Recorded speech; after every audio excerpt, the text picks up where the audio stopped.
ഇനി സ്വകാര്യ സർവകലാശാലകളുടെ കാലമാണ്.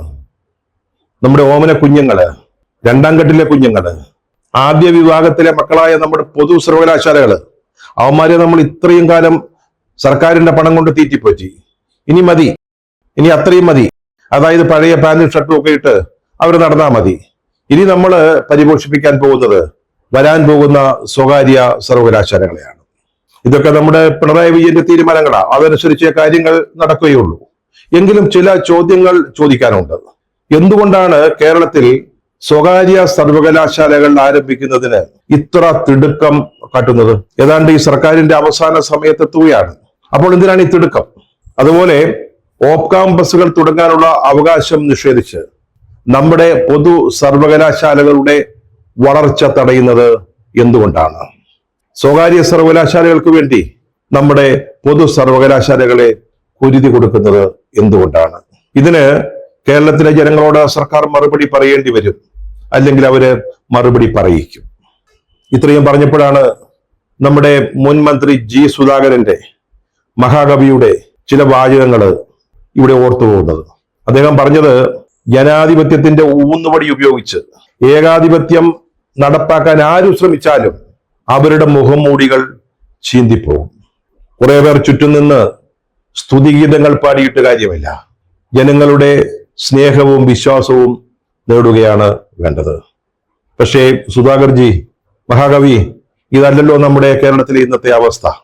ചുറ്റും നിന്ന് സ്തുതിഗീതങ്ങൾ പാടുന്നവരുടെയും അതിന്റെ നടുവിൽ ഞാനാണ് സംസ്ഥാനം, ഞാനാണ് രാജ്യം എന്ന ലൂയി 14-ന്റെയും ഹിറ്റ്ലറുടെയും മനോഭാവത്തോടെ നിൽക്കുകയും ചെയ്യുന്നവരുടെ കയ്യിലാണല്ലോ കാര്യങ്ങൾ കിടക്കുന്നത്. പിന്നെ നമുക്ക് എന്തു ചെയ്യാൻ പറ്റും? സത്യം പറഞ്ഞാൽ കാര്യങ്ങൾ ഇങ്ങനെ നീങ്ങുകയാണെങ്കിൽ CPM എന്ന കക്ഷി തന്നെ ഭാവിയിൽ ഉണ്ടാകുമോ എന്ന് സംശയം തോന്നിപ്പോവുകയാണ്. ഇതിനിടെ സ്വകാര്യ സർവകലാശാലയുമായി ബന്ധപ്പെട്ട് കേട്ട ചില കാര്യങ്ങൾ, നമ്മുടെ AISF ഉണ്ടല്ലോ, CPIയുടെ വിദ്യാർത്ഥി സംഘടന, ആളിൽ കുറവാണെങ്കിലും ശൂരന്മാരാ, ധൈര്യമുള്ള പിള്ളേരാ. അവര് ഈ സ്വകാര്യ സർവകലാശാലകൾക്കെതിരായിട്ട് സമരത്തിലിറങ്ങുന്നു പോലും. മന്ത്രിസഭയിൽ അവരുടെ പാർട്ടി കൂടെ എടുത്ത തീരുമാനമാണ്. എന്നാലും ഒന്ന് സമരിച്ചു നോക്കാം, അതാണ് ഉദ്ദേശം. കുറെ കഴിയുമ്പോൾ നിർത്തിപ്പോകാം. പക്ഷേ ഞങ്ങള് സ്വകാര്യ സർവകലാശാലകളെ എതിർത്തിരുന്നുവെന്ന് ഭാവിയിൽ എപ്പോഴെങ്കിലും പറയാൻ വേണ്ടി നടത്തുന്ന ഒരു ചില്ലറ ടോക്കൺ സമരം എന്ന് കരുതിയാൽ മതി. അതിന് വലിയ പ്രാധാന്യമൊന്നും ആരും കൽപ്പിക്കേണ്ട കാര്യമില്ല. നമ്മുടെ SFI ഉണ്ടല്ലോ, കഴിഞ്ഞ ദിവസങ്ങളിൽ തലയിൽ മുണ്ടിട്ട് നടക്കുകയായിരുന്നു. ആരെയും പുറത്തേക്ക് കണ്ടില്ല. ഇപ്പോ സ്വകാര്യ സർവകലാശാലകളെ ന്യായീകരിച്ചുകൊണ്ട് ഒരു പത്രക്കുറിപ്പ് ഇറക്കി. ആർഷവെന്ന് പത്രസമ്മേളനമൊന്നും നടത്തിയില്ല. അവര് പറയുന്നത് ഇതാ: സാമൂഹിക നീതിയും ജനാധിപത്യ അവകാശങ്ങളും മെറിറ്റും ഒക്കെ ഉറപ്പാക്കിക്കൊണ്ട് സ്വകാര്യ സർവകലാശാലകളിൽ വരുന്നതിൽ തെറ്റില്ല, അതിനെ ഞങ്ങൾ എതിർക്കുന്നില്ല എന്നാണ്. പണ്ടെന്തോരം കാര്യങ്ങളിൽ എതിർത്തവരാ, എത്രയെത്ര സമരങ്ങൾ നടത്തിയതാ. കഴിഞ്ഞ ദിവസം നമ്മൾ അതിനെക്കുറിച്ച് പ്രതിപാദിച്ചതുകൊണ്ട് അതിന്റെ വിശദാംശങ്ങളിലേക്കൊന്നും പോകുന്നില്ല. പക്ഷെ സഖാവ് ആർഷോ ഈ ബില്ല് മുഴുവൻ ഒന്ന് വായിച്ചു നോക്കണം.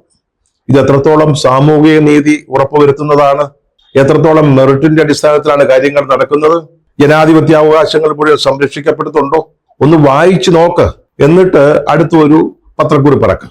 പക്ഷെ ഇതിന്റെ ഒക്കെ ഇടയില് പഞ്ച് ഡയലോഗ് എന്ന് പറയുന്നത് നമ്മുടെ ബിന്ദു മന്ത്രിയുടെ. അവര് പറയുന്നത് ഈ സർവകലാശാലകളെ പറ്റി, സ്വകാര്യ സർവകലാശാലകൾ വരുന്നതിനെ പറ്റി ഓരോന്നിനും ഓരോ സമയം ഉണ്ടെന്നാണ്. അതായത് എല്ലാറ്റിനും ഒരു സമയമുണ്ട് ദാസ.